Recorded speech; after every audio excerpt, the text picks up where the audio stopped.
ఈ రోజు నుంచి బహుశా 4 రోజుల్లోపే ఎన్నికల నోటిఫికేషన్ వచ్చేస్తా ఉంది. చంద్రబాబు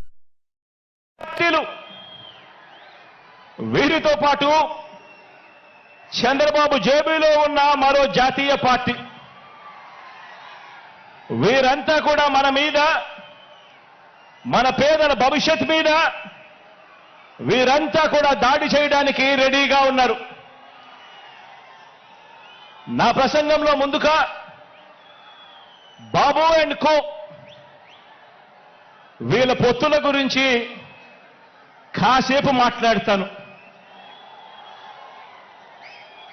వీరందరిది కూడా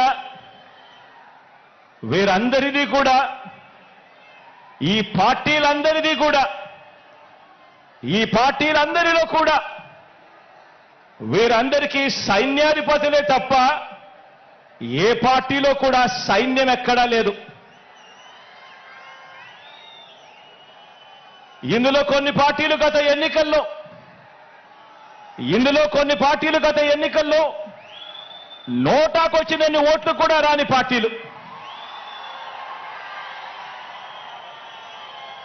తమ స్వార్థం కోసం రాష్ట్రాన్ని అన్యాయంగా విడగొట్టిన పార్టీలు, రాష్ట్ర ద్రోహుల పార్టీలు, మరికొందరు ప్రజల చేతుల్లో చిత్తుగా ఓడిపోయిన పార్టీలు, ఓడిపోయిన వ్యక్తులు.